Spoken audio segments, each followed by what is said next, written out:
Росіяни вже заходили в місто. Був трупний запах. Горіли тіла, і все це розбросано було просто по дорозі. І ми в один день опиняємося в окупації. Кажу, я не буду опускати ні руки, ні голову перед вами. Город просто на деби встав.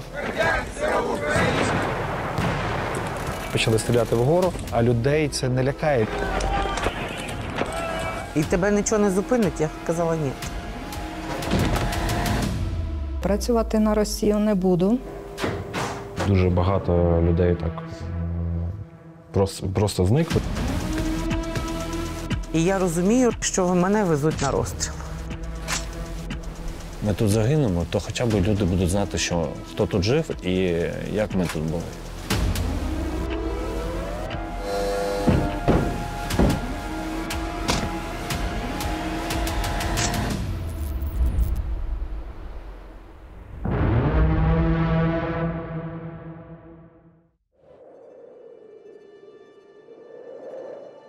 Куп'янськ від лісної стінки знаходиться за 45 кілометрів. Ситуація, знаєте, була складна, тому що я знала, що Куп'янськ здали.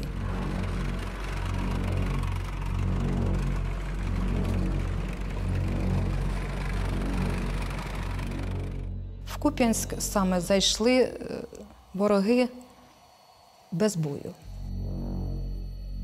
Почали виїздити у села, з'ясовувати ситуацію, як настроєні люди. Вони приїздили до керівника, до нашого старости, і вони вели з ним розмови.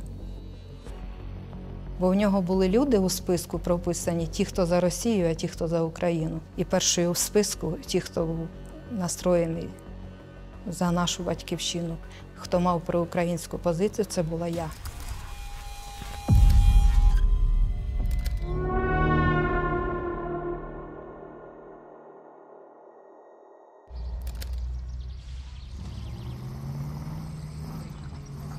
Я зрозумів, що війна вже тут, вона почалась. Це був травень-червень 2014 року. Ми з моїми товаришами грали на пединституті в Луганську у футбол. Звичайно, там проводили досуг. І я пам'ятаю, як сьогодні почув просто такий шалений гуркіт якийсь. Нам всім стало цікаво, що то воно.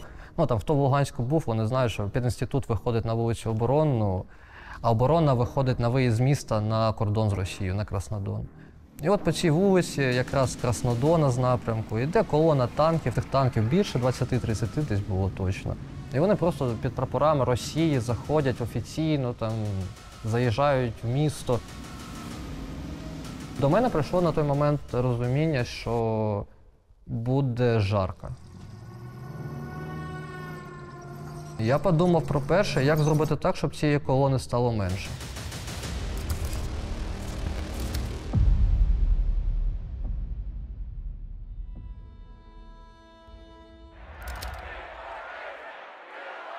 Мій брат двоюрідний Богдан Зізин. Впродовж всього свого життя він займався більше стріт-артом. Коли почався 2014 рік, він вирішив залишитись вдома, тому що Крим – це був його дім. Йому не подобалось те, що відбувається, і таким чином через свої малюнки він вирішив транслювати свої думки, тому він малював графіті антивоєнні. Богдан це називав політичний вандалізм. Він і до цього вночі виходив чинити одиночні акції протесту.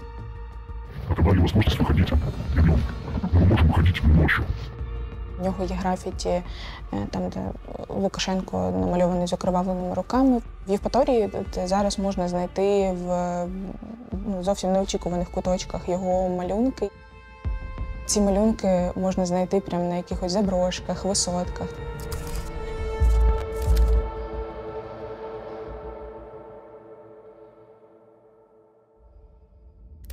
Я знала про те, що якщо заходять рашисти, то в першу чергу вони знищують все українське, всю українську символіку, всі українські надписи. Весь ліцей був у мене в проукраїнському такому характері, знаєте. Там була карта України в вестибюлі. У нас в ліцеї в Лісностінківському є музей історичний, де ми висвітлювали події саме життя України, АТО. От у нас там повністю були там прапори, були всі національна, вся символіка, все. І я дала розпорядження, щоб все це вчителі якби так приховали, заховали. Я в Луганську надивився багато чого. Це як пакети градів просто стоять, вигружаються біля пологового будинку і потім стріляють звідти. Поїхали. Я дивився, як вони стріляють мінометами просто із-за дворів багатоповерхівок, прикриваючи з 4 сторін цивільними. Я ділю людей на 2 категорії. Одні здаються, інші борються. От я вибрав для себе на той момент, що я не буду приспосаблюватися, я буду працювати. Мною, скажімо так, рухала тільки ненависть. Я хотів робити так, щоб в моєму місті руських було менше, і все. Після початку повномасштабної війни я пам'ятаю, що це був період, коли ми найактивніше спілкувались одне з одним. Ми, мені здається, переривались тільки на сон в спілкуванні, тому що йому було дуже страшно, насправді, від того, що тут відбувається. Це був період, коли ми всі побачили події в Бучі і Ірпені. Це ще був період окупації Київської області. Я знаходилась в Києві, тому він дуже переймався. І він тоді був морально дуже подавлений, але він не казав взагалі ні слова. Потім в один момент просто пішов і зробив те, що зробив. Призываю всех выходить ночью на улицу и высказывать свой протест. Вандализм может быть во благо, это именно тот случай. Нет войне. Хала вандала. Староста був, якби, ну, все рівно він був хазяїном села, розумієте? От, з ним також я тримала зв'язок, але я зрозуміла про те, що ми пливемо з ним не в одному човні. По його реакції, коли я зайшла у сільську раду і сказала йому про те, що я працювати на Росію не буду, то він дивився на мене, ну, незрозумілими очима такими. І знаєте, мені здалося, що він навіть злякався, коли почув про те, що я сказала.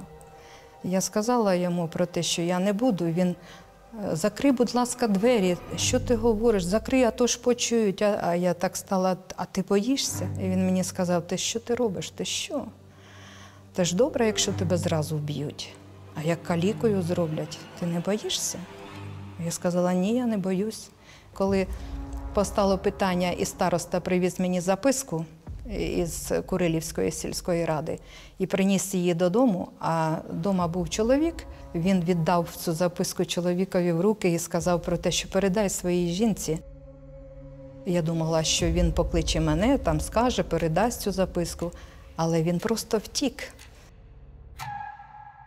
У 2014 році, коли в Луганську вже з'явилася електроенергія, я почав моніторити соцмережі, Твіттер, ВКонтакті, пам'ятаю. І в мене прийшла ідея, що треба робити свій Твіттер. Твіттер – це просто вибухова така соцмережа на той момент була, що ти пишеш один пост і тебе буквально моніторять одразу всі. У 2014 році я зробив собі сторінку в Твіттері, почав вести канал такий, ну, знаєте, звичайного, я б сказав, студента якогось там. Я почав набирати аудиторію. Коли я почав набирати аудиторію вже більше 2000, я зрозумів, що з цією аудиторією можна працювати, і їм можна давати і меседжі, і завдання. Так я почав писати деяку інформацію, яка, скажімо так, вкладає в себе місця хранення БК, місця базування казарм, ну, коротше, розполаги казарми ВС РФ Луганську. У мене був на той момент живий конект з людьми, і це була, я вважаю, моя головна фішка. Тобто я міг дуже оперативно знати і реагувати на те, що відбувається біля Луганська чи в самому місті. І дуже оперативно міг це передавати тим чи іншим людям. І з того моменту почалась моя активна боротьба за український Луганськ. Про свій досвід Луганської хунти скажу так, що це справжній феномен був Твіттеру, я вважаю, з окупації. У нас в сім'ї нема так, щоб скривати друг від друга. Він якось мене питав, як ти віднесешся, якщо я буду допомагати ВСУ, допустим. В той час я вже не те, що догадувався, а вже якби знав, що має зв'язок з нашими військовими. Я за це попереджав його, що це дуже небезпечно. Тим більше в тому положенні, що ми знаходилися, що там просто люди пропадали у нас без всякої війни. Я жив цими моментами, я не думав ще, знаєте, це юношеський максималізм, напевно, але я не думав про те, що буде потім. У мене не було на той момент навіть, знаєте, як правильно сказати, розуміння масштабів всього того, що на нас навалюється. Я ненавидів кожну ту сволоту, котра окупувала моє місто, котра вдягла моє місто в російський триколор. У мене було багато часу, щоб, скажімо так, вживити в себе цю ненависть до них, щоб побачити усі ці сюжети Life News наживо, як вони знімаються. Коли обстрілюють місто росіяни, на цьому ж місці через хвилину з'являється Life News і знімають розірваних людей, розірваних луганчан. Цими ж росіянами на заказ російських телеканалів. Як я можу до них ставитись?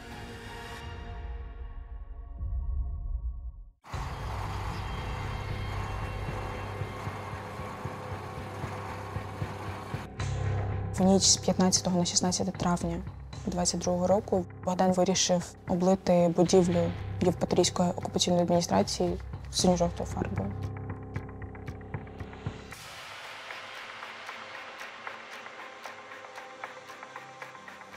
І підпалив запальну суміш задля ефектності відео.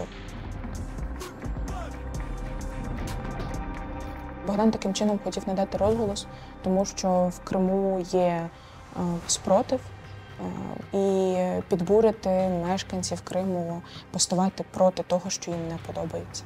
Зранку 16 травня я написала йому перше повідомлення, на яке вже не отримала відповіді. Писала йому знову і знову впродовж 2-3 днів, не знала, де він, почала шукати контакти його якихось друзів, знайомих, писати, дізнаватись, але ніхто не знав, де він. І потім, 18 травня, я просто вирішила забити його ім'я в Google. І я ввела Богдан Зіза. І перше, що мені видав Google, це відео з його вибаченнями. Я хочу принести свои извинения перед кримчанами и перед жителями Євпаторії. На відео він казав речі, які йому не притаманні. Тобто він буквально вибачався перед Росією і Путіним. Я знаю Богдана, це неправда. І ми зараз вже знаємо, маємо підтвердження, що це було відео знято під тортурами. Тобто це було не його воля. Це методичка, яку вони використовують кожен раз, бо ми навіть маємо приклад відео іншого політв'язня, якого затримали, і якщо співставити два відео, вони буквально навіть ідентичні по словах. Тобто це написаний текст, відпрацьований вже. Спочатку людину затримують, потім її катують, і потім її змушують в такому вже стані вибачатись на публіку. Як ми вже зрозуміли пізніше, то ці відео з вибаченнями, які силовики записують з політв'язнями, це не лише для того, аби залякати кримчан та росіян, а для того, щоб потім в судовій справі були докази, що людина свідчить проти самої себе. Потім Богдан просто зник звідусіль. Ми не знали, де він знаходиться, не знали, чи живий він. Ми всі дуже переживали, що він сирота, і так як в нього там на території Криму є лише одна бабуся, їм це було відомо, ми переживали, що вони захочуть його просто прибрати, аби не було проблем.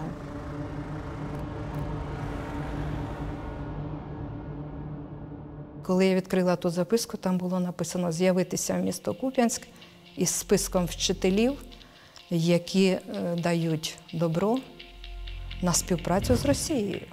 Із списком вчителів, які отримують премію в 10 тисяч рублів російських. Я не поїхала до Куп'янська зразу. Я спочатку зібрала вчителів, які були на місцевості. Я вважала, що всі вчителі, так як і я, стануть на правильний шлях.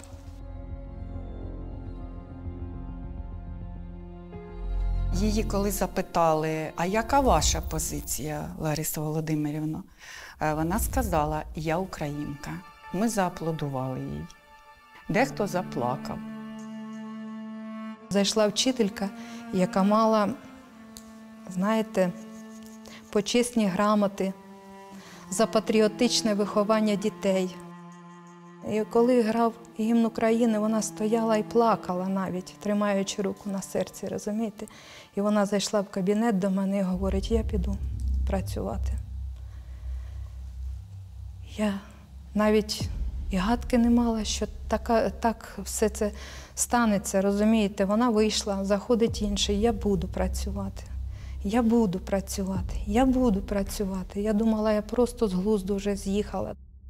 Із 17 вчителів, 9 вчителів дали добро на співпрацю. І ви знаєте, наскільки це мене вразило до болю, то я поїхала у відділ освіти. Зразу їм зазначила про те, що я працювати не буду.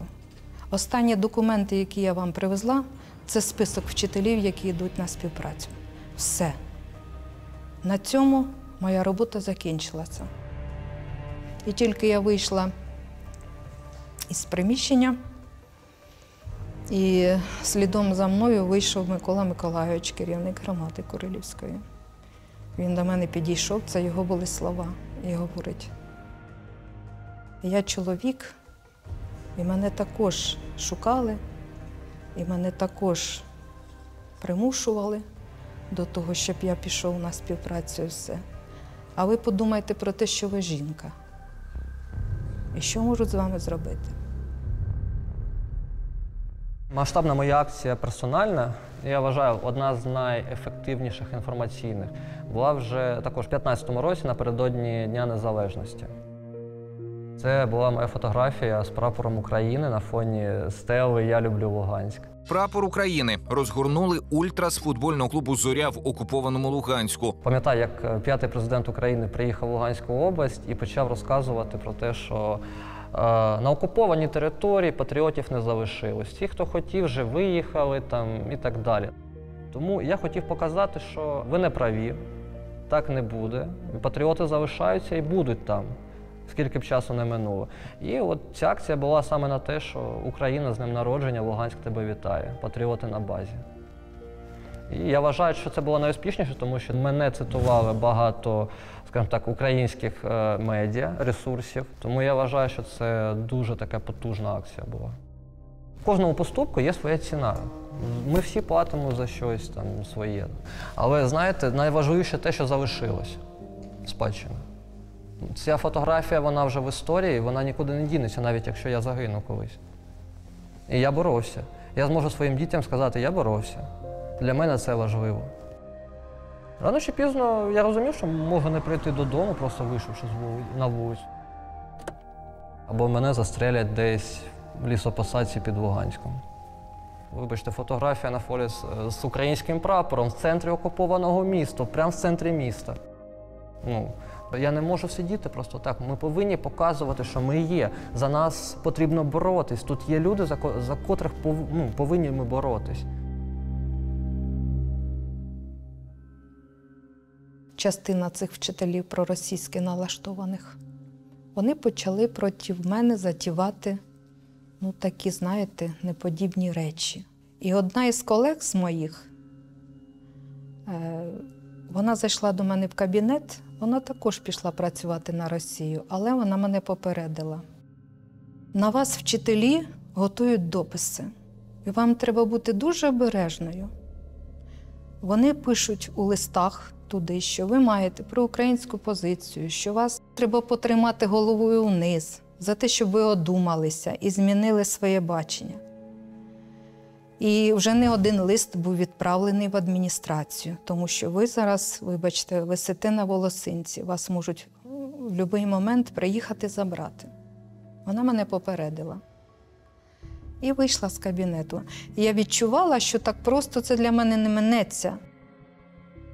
В липні місяці До мене прийшли 2 вчительки, ті, які вели агітацію там проти мене, писали листи. І я кажу, ви чого прийшли? Я вас бачити не хочу. Ідіть звідси. А вони, ні, Лариса Володимирівна, ми вже все, ми влаштували, вже все. У нас вже другий директор, вже не переживайте. Нам тільки треба формальні записи там деякі зробити. Ми вас дуже просимо, прийдіть до школи, будь ласка, прийдіть. Я кажу, добре, я прийду завтра. Я прийду завтра, це було 26 липня, вівторок. Зранку я встала, одяглася, нафарбувалася, одягла сукню святкову, тому що відчувала, що це так, яке щось повинно було бути. Не просто так це все. Вона сказала, я так одяглася, щоб мене запам'ятали красивою. І так в душі там десь щось обірвалося. В кабінет зайшла вчителька початкових класів, коли я їй задала питання, для чого ви мене викликали сюди?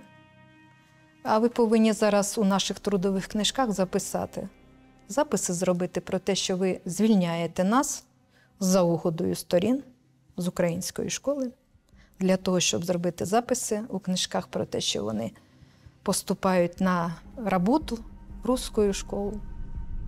Школы на освобожденной территории Харьковской области военнослужащие Западного военного округа доставили учебники и школьные принадлежности. Я сказала, я нічого цього робити не буду, по-перше. І хорошо, зараз ти напишеш те, що ми тобі скажемо. Отака далі пішла розмова. Вона почала їй якби погрожувати. Вона сказала, так, Лариса Володимирівна, до вас приїдуть, вам скажуть, що робити, вам розкажуть все. Лариса Володимирівна тоді ще пожартувала, каже, а хто приїде? Зондеркоманда, ми так називали цих. Мені вдягати, може, бронежилет. 10 жовтня 2016 року так і трапилось. У нас в той день проходив мітинг проти військової місії ОБСЄ в Луганську. Мені, звичайно, було цікаво, що ж воно там відбувається, що треба подивитись. Ми з моїм другом Артемом пішли подивитись, не встигли ми підійти до театральної площі Луганська. Нас, скажімо так, взяли в коло люди в цивільній формі. Вони кажуть, хлопці, ми з МГБ ЛНР, в общем, собирайтесь, я думаю, у нас будет долгий сегодня диалог. Задержаны ее лидеры Овчаренко Владислав Валерьевич, 1996 года рождения, Ахмеров Артем Олегович, 1997 года рождения. В отношении них возбуждено уголовное дело по статье 335 Уголовного кодекса Луганской Народной Республики «Государственная измена в форме шпионажа». Представитель МГБ ЛНР также уточнила, что деятельность данной организации финансировалась спецслужбами и праворадикальными организациями Украины. Перше відчуття – страх. Страх, ти не знаєш, що буде далі. Ти не знаєш, куди ти поїдеш, ти не знаєш, чи доживеш ти до вечора. Вивезли в лісопосадку, застрелили условно. Це ж було в Луганську постійно. І могло бути з нами. В пошуках Богдана я вийшла на контакти його друзів, які були готові мені допомогти. І тоді ми створили вже велику таку інформаційну кампанію. Я пам'ятаю, що в перший день ми отримали дуже багато репостів від українців, дуже багато розголосу. І ФСБ виставили на своєму офіційному ресурсі, що Богдан Дзіза знаходиться в СІЗО Сімферополя, йому загрожує 15 років ув'язнення за тероризм. Коли ми прочитали вперше інформацію про 15 років, я думала, що це просто маніпуляція, тому що, а як таке можливо? Я вже зараз розумію, що для Росії, в принципі, немає нічого абсурдного в цьому, тому що у них насильників і вбивць засуджують до 9 років, а Богдана за синьо-жовту фарбу засудили на 15. Це Росія. Я прийшла додому, під'їздить машина і вже виходить десь чоловік 6, ФСБ, обличчя всі закриті, у них всі озброєні. І перше, що вони сказали, це тут українка проживає. А я їм відповіла, так, це я. Вони мене хапають, затягують в будинок, почали робити обшук. І стали дивитися, увесь будинок перекидали. Всю білизну. Білизна почала літати по кімнаті у мене. Все взуття, яке там де, які коробки, які там шухляди. Все летіло, все. Вони знайшли там іще в мене такий скотч. Знаєте, я в початковій школі, ми для того, щоб так красиво зробити підлогу, яка показує, в який клас кому вирушати, і ми кольоровим оцим скотчем робили стрілочки. І той скотч, який залишився, принесла додому. І вони, коли побачили той скотч, то вже один навіть в автомата почав переставляти оцей затвор чи щось. Мені здавалося, що він мене просто тут зараз застрелить. От така ситуація була. Витримки вже моєї стало дуже мало. Я йому сказала, та стріляй мене тут, я нікуди не поїду. Я йому сказала, стріляй. На що почула чоловік, який стояв в коридорі, став мене благати, щоб я нічого не говорила. Потім вони мене вивели з будівлі чоловікові, приказали, щоб той не виходив, поки машина не від'їде від дому, щоб він з будівлі не виходив. І потім мене вони потягли до машини. І вже тільки біля машини вони на мене натягли мішок на голову, одягли кайданки і вкинули в машину. І все. І вони мене повезли. Ввечері мені вже сказали, що ви чули новину, яку новину? Ларису забрали на підвал. І тоді я згадала те її плаття святкове, як вона, вона, мабуть, щось відчувала. Під'їхав мінівенчик чорний, як пам'ятаю. Нас просто мішки на голову накинули, руки зв'язали ззаду і кинули в машину. Я був до цей момент на роботі.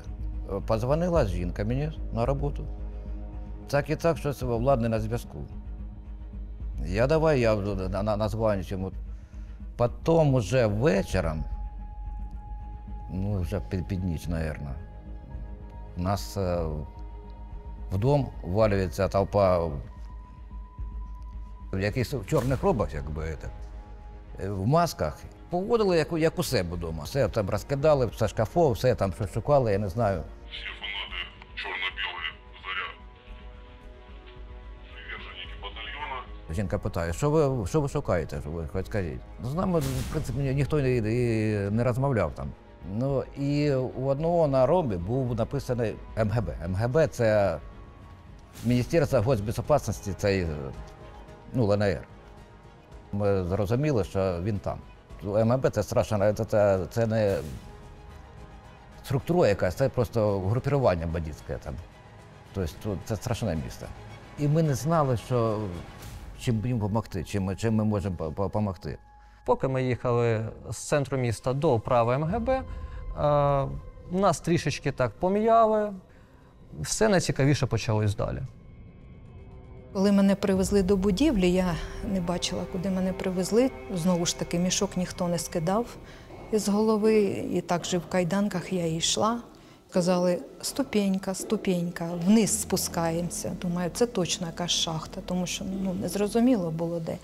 І, знаєте, таке відчуття сирості йшло. Тоді він мене зупинив.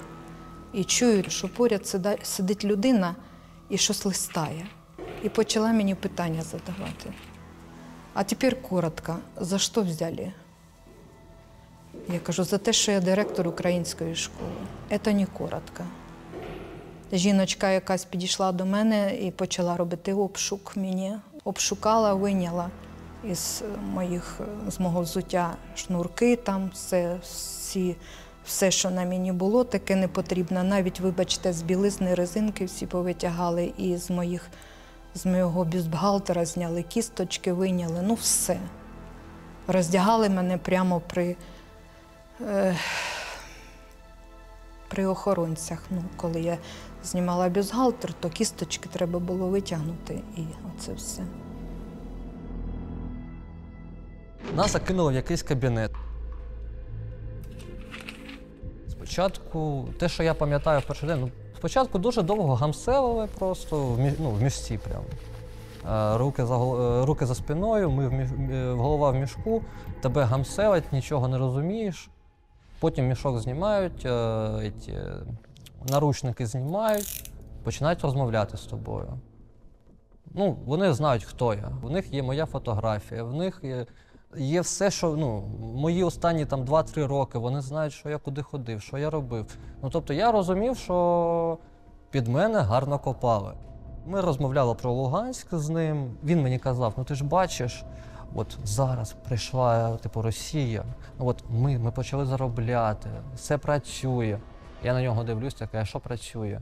Росія вивезла все виробництво, всю важку металургію. Я ж йому кажу, а що сюди Росія привезла? Ти мене, розкажи мені, окрім ваших зарплат. Надбавку отримав на 4 тисячі, на 5, хорошо. І це вартувало війни, це вартувало життів, На це питання він мені не відповів. Він каже, що я нацик. Я просто пропитий нацик, ідеологічний. Але ж я жив в Україні, мені освіту дала Україна. Коли я був в лікарні, мені допомагали українські лікарі. Я не розумію, чому я повинен підтримувати Росію. І вони нас гамселили, просто знаходили питання, на яке немає відповіді, і займались масажем, як вони це називали. Я не вірив, що я вийду. Я вірив більше в те, що мене вб'ють, мене докатують, мене доб'ють. Я багато разів просив вже в полоні під час допитів, щоб мене просто добили, тому що нестерпно було терпіти те чи інше. Тоді мене довели до камери, відкрилися двері і мене так пихнули туди. В камері знаходилась волонтерка 15-го року. Там знаходилась голова громади однієї з тих, хто в Куп'янському районі. Далі там знаходилася жіночка, яка мала зв'язок із ЗСУ, інформувала наших військових про те, що діється в місті Куп'янську. В камері вже мені ті жіночки, які там знаходилися, розказали, що це місто Куп'янськ. І мені настільки було погано, коли я тільки туди попала, а вони якраз закрили кормушку. І ми задихалися там.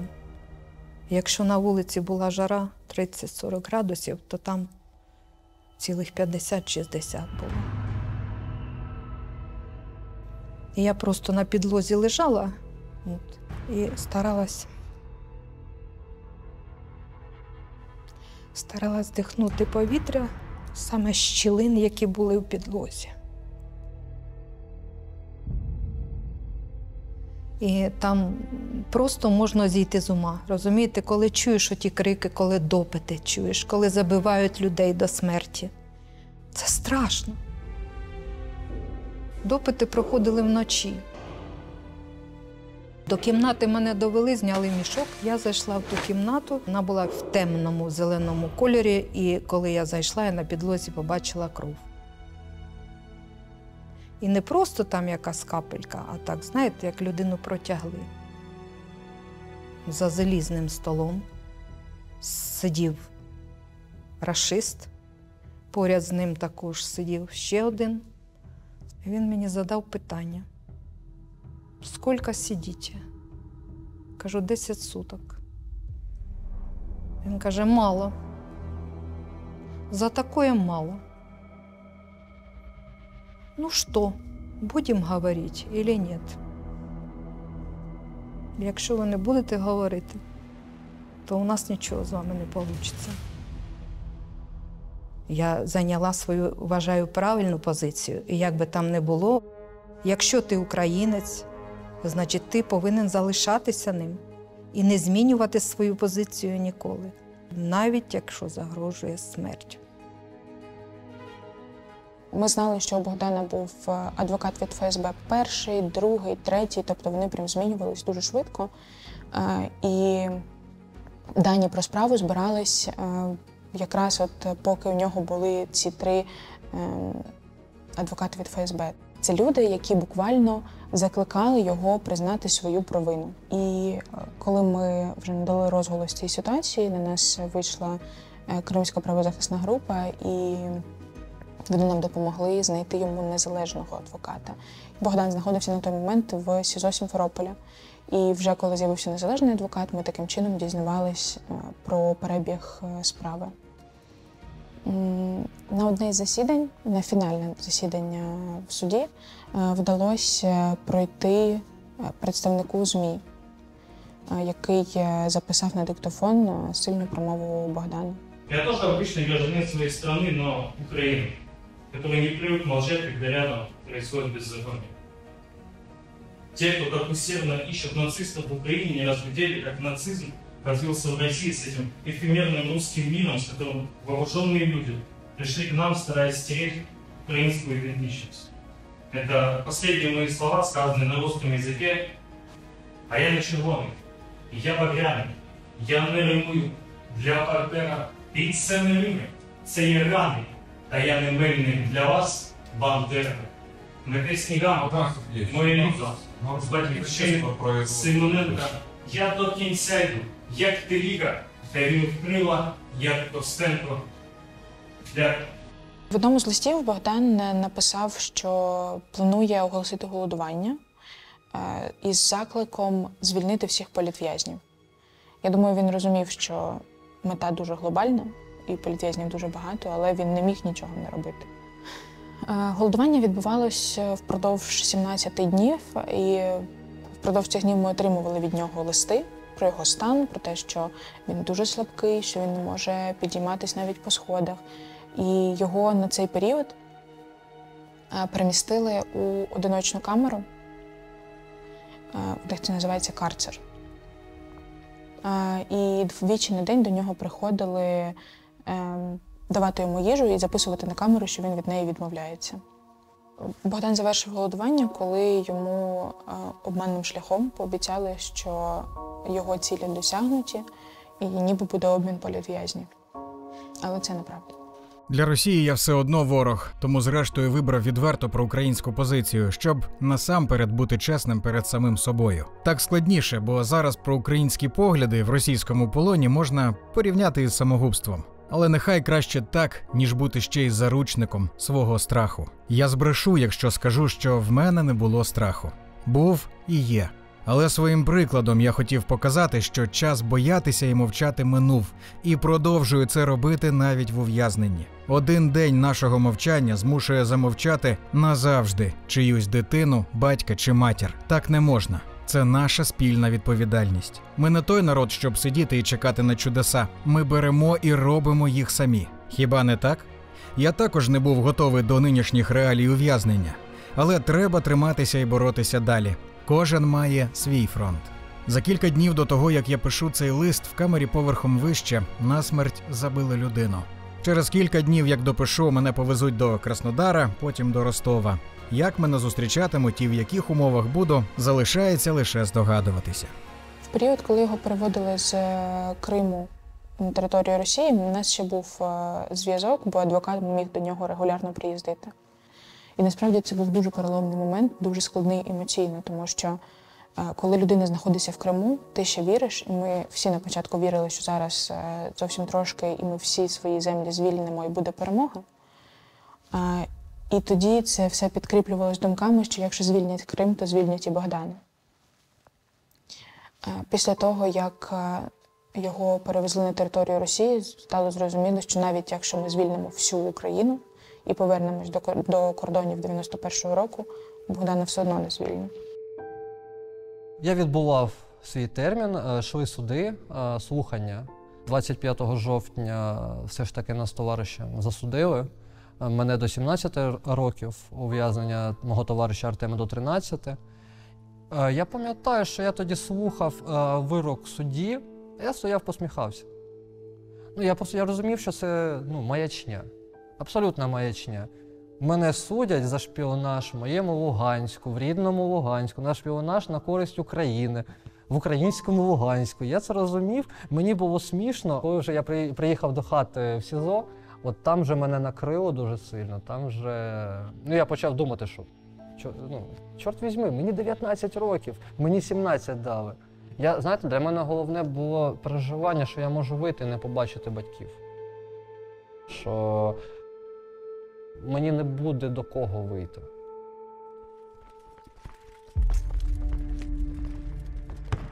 Коли звільняти почали місто Куп'янськ, закриті були ці наші годівнички всі.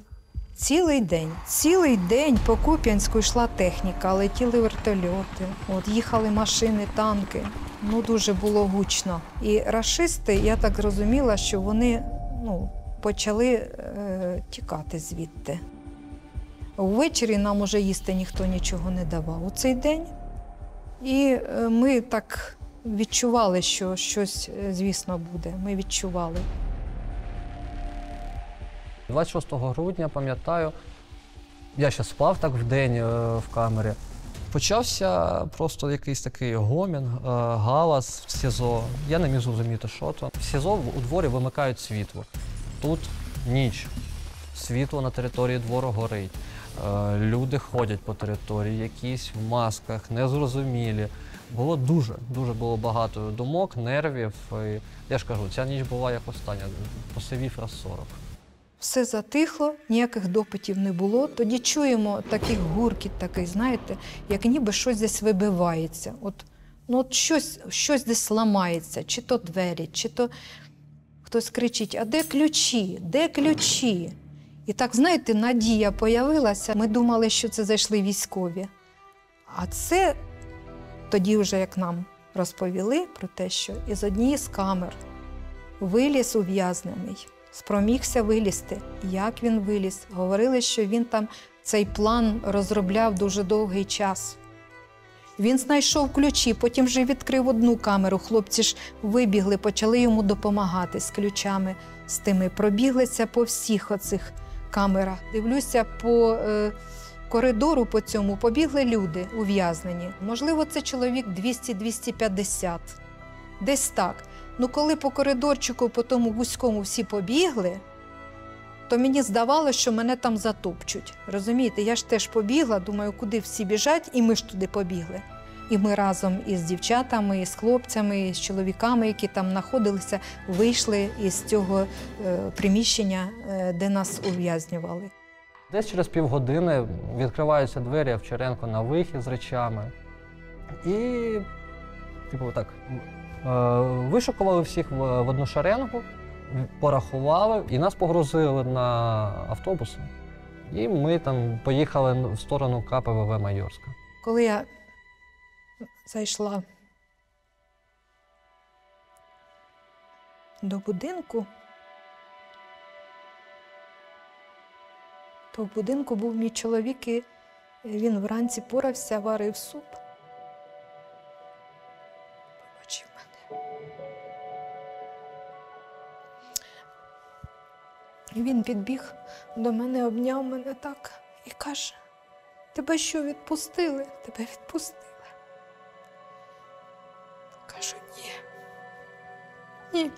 Я кажу: я втекла і за мною зараз приїдуть.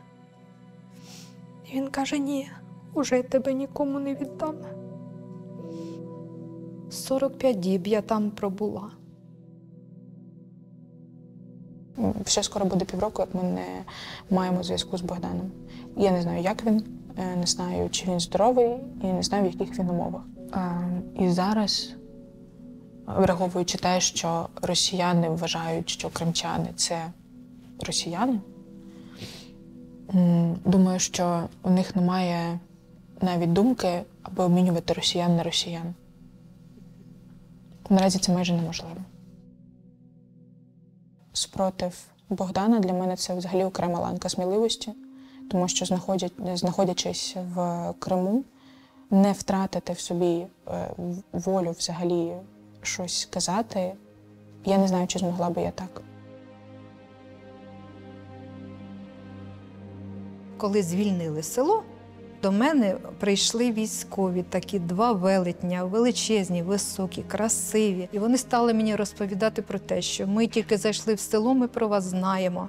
Ми дуже пишаємося, що ви є, що є такі люди, які дійсно справжні українці, що ви не побоялися ворога. Ми будемо за кожного з вас за вас, за тих людей, які дійсно українці, за те, що вони їм зробили. Ми кожному з них будемо мстити за те, що вони скоїли з нашою батьківщиною. Приблизно десь 13:00, 13:30 от пройшов обмін, коли я побачив перші прапори українські. І от цей момент, напевно, вже був такий найепічніший. Відчуття того, що ти нарешті можеш цей прапор знову відчути, знову потримати у вільній Україні, воно таке несамовите і, знаєте, його не передати, не порівняти навіть ні з чим, бо хто не втрачав свободу, той не відчує волі. З 1 березня 23-го року у нас відновилися заняття. Вчителів, ті, хто пішли на співпрацю, всіх працівників, ті, хто працював на Росію, я їх всіх звільнила до єдиного. Вони повтікали. А на їх місце я взяла вчителів, і всі вони зараз далі продовжують працювати в моєму закладі. Бо ця школа була, є і буде українською. І як би там не було, от мені задавали питання, а як би зараз ситуацію поміняти, як би ви зараз поставилися в таких обставинах? Чи ви б дали згоду на співпрацю? Я сказала ні. Ні.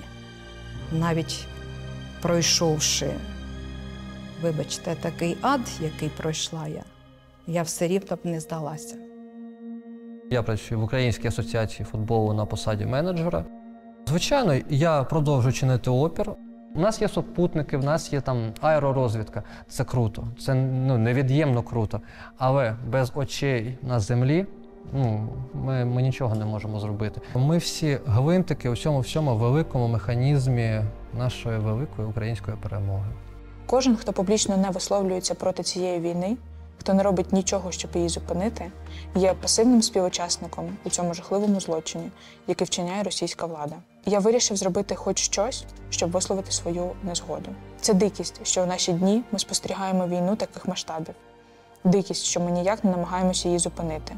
Адже мене судять не за фарбу і за пальну суміш. Мене хочуть закрити за слова, за позицію, яка незручна окупаційній владі в Криму. Але ніякі гроші, жодні погрози та тортури не змусять мене змінити свою думку. Я втомився боятися. Я не хочу тікати у пошуках кращого місця для життя. Я хочу, щоб мій рідний дім був таким. Мій дім – Крим, мій дім – Україна.